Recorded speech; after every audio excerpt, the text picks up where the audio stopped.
صدر ضیاء الحق کا ایک بیان تھا، اس میں انہوں نے کہا تھا کہ پاکستانی قوم اکثریت اسلام چاہتی ہے، ہماری ISI ہے اور ہمارے جو کور کمانڈر ہیں یا جو بھی بڑے حضرات ہیں فوج کے، یہ مسئلہ ان کے ہاتھ میں ہے۔ پاکستان کے خلاف جب کوئی بیان بازی کر رہا ہے تو خون کھلتا ہے کہ افغان طالبان پاکستانی طالبان کے ساتھ مذاکرات کر کے، جیسے جنرل مبین نے کہا ہے کہ یہاں اسلام آباد وہ پہنچیں گے، لیکن ہمارے نمبر 1 ایجنسیز بھی ہے، ہمارے نمبر 1 پاک آرمی بھی ہے، تو وہ کیسے پہنچ جائیں گے؟ اسلحہ نہیں تھا، آج پورا علاقہ اسلحہ سے بھر چکا ہے۔ یہ اسلحہ کہاں سے آتا ہے مولانا صاحب؟ جب آپ لڑنے پر آئیں گے تو پھر ہم مجبوراً تو لڑیں گے نا۔ وہ بڑے بڑے صحافی یہ کہہ رہے ہیں کہ ہماری آرمی کے خلاف ہماری قوم ہو چکی ہے۔ مولانا عبدالعزیز صاحب کہاں کھڑے ہیں؟ افغانستان کے ساتھ کھڑے ہیں، پاکستان کے ساتھ کھڑے ہیں؟ مشرقی پاکستان میں بھی یہ سب ایجنسیاں موجود تھیں۔ ہم نے تو شریف اللہ پر کھڑ کے اس کو حوالے کر دیے، پاک آرمی نے بڑا کارنامہ کر دیے، پھر ان کے قاتل بھی نہیں ملتے کیونکہ اکثر ان کے پیچھے ایجنسیاں ہوتی ہیں۔ اب مولانا حامد الحق صاحب ہیں، ان کے پیچھے ایجنسیاں۔ یہ افغان طالبان پاکستان میں کتنی ملوث ہے؟ ہمارے ایک مجاہد ساتھی تھے تو ہم ان سے کہتے تھے آپ شادی کیوں نہیں کہتے، تو وہ کلاشنکوف کو لے کر کہتے ہیں میں نے اس شہزادی سے شادی کی ہوئی ہے۔ فوج سے کہوں گا کہ آپ جہاد کے موضوع پر ایک بیان تو کرتے تھے۔ فوج قربانی تو دے رہی ہے، دن رات قربانی دے رہی ہے سر۔ وہ نعرہ تکبیر بھی فوج نہیں لگاتی، میں نے تو نہیں سنا ان کو نعرہ تکبیر۔ نعرہ تو لگاتی ہے، نعرہ تکبیر، اللہ اکبر اور پاک فوج زندہ باد، یہ نعرہ تو لگتی ہے، پاکستان زندہ باد کا نعرہ بھی لگتا ہے۔ قرآن میں اللہ تعالیٰ خود کہتے ہیں دہشت گرد بنو، وَأَعِدُّوا لَهُم مَّا اسْتَطَعْتُم مِّن قُوَّةٍ وَمِن رِّبَاطِ الْخَيْلِ تُرْهِبُونَ بِهِ عَدُوَّ اللَّهِ وَعَدُوَّكُمْ۔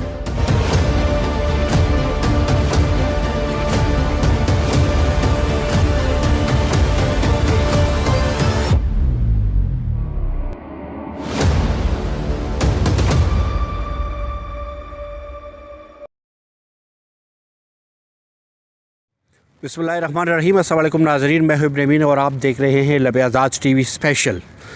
میں اس حوالے سے کہوں گا کہ گزشتہ دنوں بنو میں جو کچھ ہوا اور اس سے پہلے اکوڑا خٹک میں جو کچھ ہوا، اور دوسری جانب افغانستان جنرل مبین صاحب کی افغانستان کو گورنمنٹ کی طرف سے اور جنرل مبین کی جانب سے جس طرح سے بیان بازی کی جا رہی ہے، یا لنڈی کوتل تورخم بارڈر پہ جو کچھ ہو رہا ہے، یا کوئٹہ ہمارے جو افغانستان کے ساتھ بارڈر ہے اس پہ جو کچھ ہو رہا ہے، اور خیبر پختونخوا اسپیشلی جس طرح سے سفر کر رہے لوگ، اس حوالے سے ہم بات کریں گے۔ آج اسپیشل جو ہمارا گیسٹ ہے کسی تعلق کے محتاج نہیں ہے، جناب مولانا عبدالعزیز صاحب۔ سر آپ کا بہت بہت شکریہ۔ جزاک اللہ، اللہ خوش رکھے۔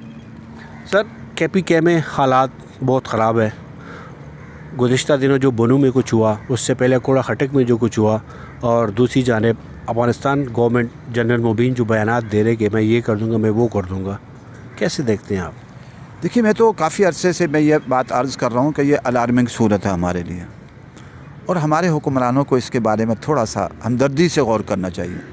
خصوصاً ہماری ISI ہے اور ہمارے جو کور کمانڈر ہیں یا جو بھی بڑے حضرات ہیں فوج کے، یہ مسئلہ ان کے ہاتھ میں ہے، وہ اس مسئلے کو حل کر سکتے ہیں، اور کوئی اتنا مشکل نہیں ہے۔ وہ یہ ہے کہ جو افغانستان کے اندر اسلامی نظام آیا ہے تو پاکستانی قوم آج سے نہیں، صدر ضیاء الحق کا ایک بیان تھا، اس میں انہوں نے کہا تھا کہ پاکستانی قوم اکثریت اسلام چاہتی ہے، تو مجھے جب اسلام چاہتے تو میں جو ہے نا صدر منتخب ہوتا ہوں اور میں اسلام لاؤں گا۔ یہ قوم آج سے نہیں، یہ جب سے پاکستان بنا ہے اس دن سے انتظار کر رہی ہے اسلامی نظام کا، اور اس نظام سے تنگ ہے۔ ہمارا جمہوری یا سیاسی نظام ہو، ہمارا عدالتی نظام ہو، اس سے بہت تنگ آ چکی ہے۔ اس سے میری ریکویسٹ ہے، گزارش ہے کہ یہ اس نظام میں تو جانا ہے، یہ نظام اب ختم ہو جائے گا، زیادہ عرصہ نہیں چل سکے گا۔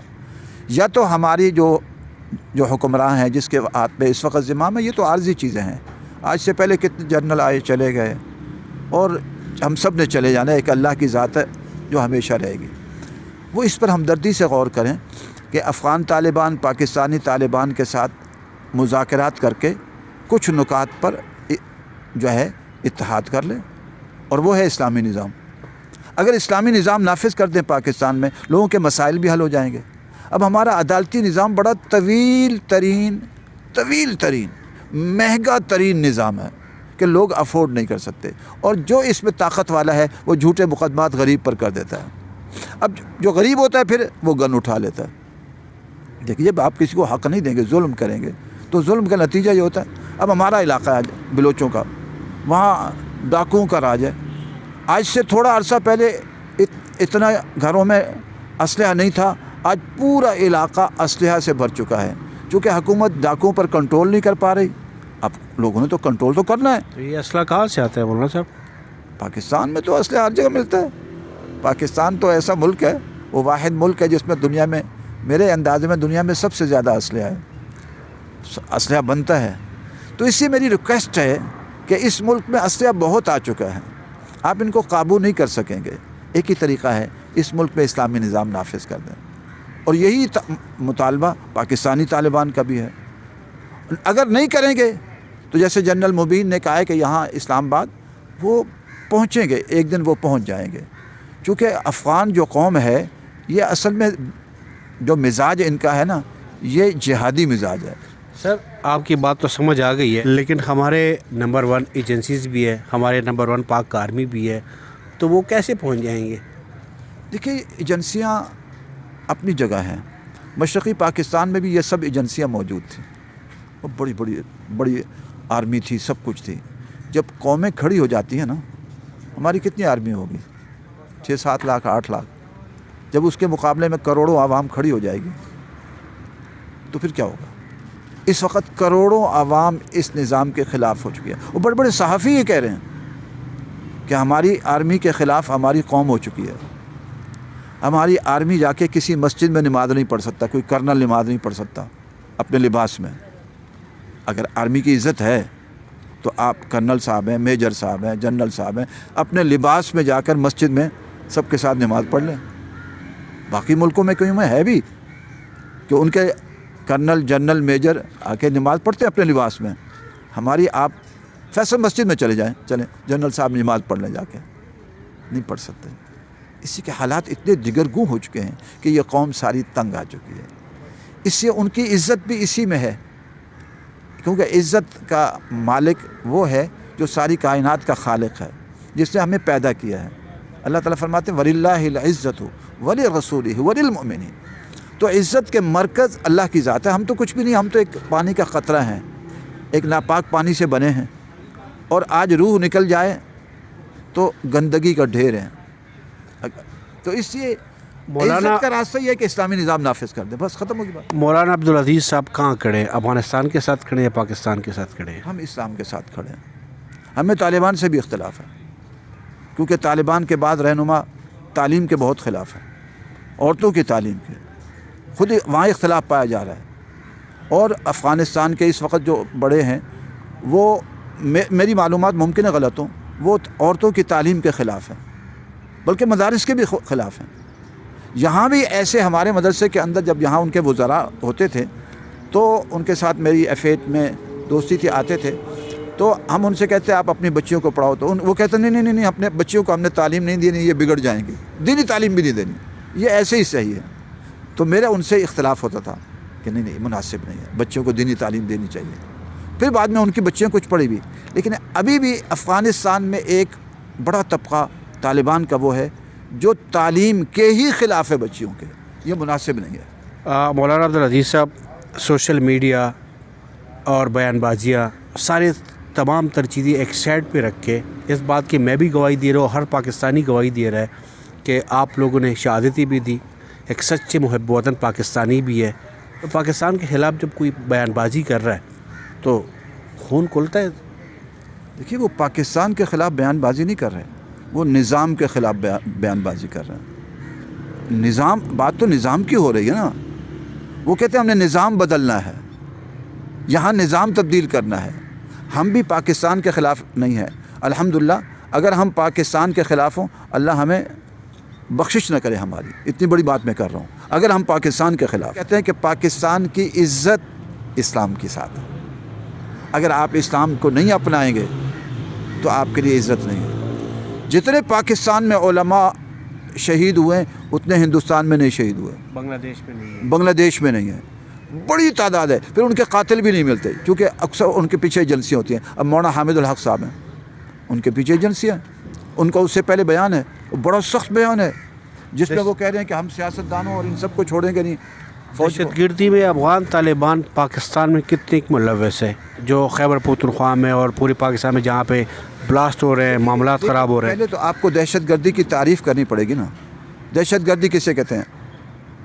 ہم نے تو شریف اللہ پکڑ کے اس کو حوالے کر دیے، پاک آرمی نے بڑا کارنامہ کر دیے. وہ اپنی جگہ، وہ تو ہماری نزدیک تو غلط ہے، لیکن پہلا سوال یہ ہے کہ امریکہ جو افغانستان میں آ کر اس نے جٹ طیاروں کے ذریعے سے بمباریاں کی اور اس نے عراق میں بمباریاں کی، تو اس کو تو ہماری یہ حکمراں اس کو دہشت گرد نہیں کہتے، یعنی اس کا وہ جائز ہے. تو دہشت گردی کی تعریف کریں نا. میں نے پہلے آپ سے عرض کیا تھا، دیکھیں دہشت دو قسم کی ہوتی ہے. ایک دہشت اچھی ہے جو اچھے مقاصد کے لیے ہے. اگر ایک دہشت، اچھا پولیس کی دہشت ہوتی ہے کہ نہیں، تو آپ اس کو دہشت گرد کیوں نہیں کہتے؟ بھئی اچھے مقصد کے لیے نا. اگر اچھے مقصد کے لیے تو اچھی ہے نا، لیکن اگر وہ برے مقصد کے لیے تو بری ہے. دہشت تو ان کی بھی ہے. تو اسلام خود کہتا ہے، قرآن میں اللہ تعالیٰ خود کہتے ہیں دہشت گرد بنو. وَأَعِدُّوا لَهُم مَّا اسْتَطَعْتُم مِّن قُوَّةٍ وَمِن رِّبَاطِ الْخَيْلِ تُرْهِبُونَ بِهِ عَدُوَّ اللَّهِ وَعَدُوَّكُمْ. اللہ اور اس کے جو ہے اللہ کے دشمنوں کو اور اپنے دشمنوں کو ڈرا کر رکھو. تو دہشت گرد بننے کا تو قرآن خود کہتا ہے نا. اب ایک دہشت گرد ہے گانے باجے کے لیے، جو ہمارے امریکہ ہے، برطانیہ ہے، بے حیائی کے لیے، فحاشی کے لیے، عریانی کے لیے، زنا کے لیے، بدکاری کے لیے، گانے کے لیے، رقص سرور کے لیے دہشت گردی ہے. وہ یہ کام کراتے ہیں اور ہمارے حکمران بھی یہی کرتے ہیں. اور ایک دہشت ہے دین کے لیے. اگر دین کے لیے ہے تو قرآن اس کا خود حکم دیتا ہے. اللہ اور ہمارے آقا جہاد کرتے تھے کہ نہیں؟ اچھا پاکستان میں اس وقت کوئی عالم جہاد پر بیان کر سکتا ہے؟ کیوں نہیں کر سکتا؟ آخر کوئی تو وجہ ہے.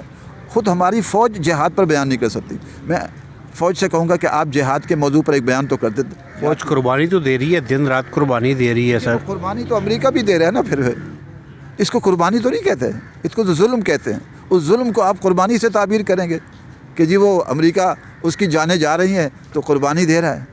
تو جہاد کی میں نے عرض کیا نا، ہماری جو آرمی چیف ہے یا ہمارے جو وزیر اعظم ہے، صدر ہے، ان کو جہاد کے موضوع پر بیان تو کرنا چاہیے. قوم سے کہنا چاہیے مجاہد بنو، اس لیے کہ محمد عربی صلی اللہ علیہ وسلم مجاہد تھے، صحابہ کرام مجاہد تھے. ہم نے پوری دنیا فتح کرنی ہے. وہ مجاہد بننے کے تو کہتے ہی نہیں. وہ نعرہ تکبیر بھی فوج نہیں لگاتی. میں نے تو نہیں سنا ان کو نعرہ تکبیر کبھی جہاد پر بیان کرتے ہوئے نہیں سنا کسی جو ہے فوجی افسر کو. سر نعرہ تو لگاتی ہے، نعرہ تکبیر، اللہ اکبر اور پاک فوج زندہ باد، یہ نعرہ تو لگتے ہے. پاکستان زندہ باد کا نعرہ بھی لگتا ہے. کبھی کبھی لگاتے ہیں، بہت کم لگاتے ہیں. نعرہ تکبیر بھی بہت کم لگاتے ہیں. تو اس سے ہم یہ کہتے ہیں کہ اصل جو مسائل کا حل ہے اس وقت وہ اسلامی نظام ہے. اگر اسلامی نظام نہیں لائیں گے اور آپ کہیں گے پاکستانی طالبان اور افغانی طالبان سے لڑیں گے، تو افغانی طالبان بیسیکل جو ان میں زیادہ تعداد ہے نا، ایک بہت بڑی تعداد، وہ جہادی سوچ کے، ان کا کام ہے لڑنا. اگر وہ باہر کوئی لڑائی نہ ہو نا تو اندر لڑتے ہیں آپس میں، ان کے اندر لڑائیاں ہو رہی ہیں. اس لیے اگر وہ ادھر لگ گئے تو وہاں امن آ جائے گا ان کے ہاں، کیونکہ وہ مزاج ہیں. طبعاً وہ لڑنے کے قائل ہیں. کہتے ہیں ہم وہاں مجاہدین کے ساتھ ماشاءاللہ ہم تربیت کے لیے گئے تھے نا، تو ہمارے ایک مجاہد ساتھی تھے، تو ہم ان سے کہتے تھے آپ شادی کیوں نہیں کہتے؟ تو وہ کلاشنکوف کو لے کر کہتے ہیں میں نے اس شہزادی سے شادی کی ہوئی ہے، اس شہزادی سے شادی کی ہوئی ہے. تو مجاہدین کا ایک بہت بڑا طبقہ، ان کو جو مزہ ہی جو ہے نا وہ جہاد میں آتا ہے. تو ہماری اپیل ہے، دس بستہ اپیل ہے ہمارے حکمرانوں سے اور ہمارے آرمی چیف سے اور ISI سے کہ آپ ہم سے لڑیں گے تو آپ کا اور ہمارا تو ہوگا، آپ کا بھی نقصان ہوگا. ہم آپ کے ہیں، لیکن ہم سے کیوں لڑتے ہیں آپ؟ جب آپ لڑنے پر آئیں گے تو پھر ہم مجبوراً تو لڑیں گے نا. آپ ہماری مسورات کو اٹھا کر لے جائیں گے اور آپ ہم پر جھوٹے مقدمات قائم کریں گے تو یہ کب تک ہم برداشت کریں گے؟ پھر تو آخر ہم تو گن اٹھا لیں گے. پھر مولانا صاحب آپ کا بہت بہت شکریہ. ناظرین ہمیشہ کی طرح دعا اور امید ہی کہ ہمارا ملک پاکستان اور ریاستی ادارے بہتری کی طرف جائے. اجازت دیجیے، اللہ حافظ.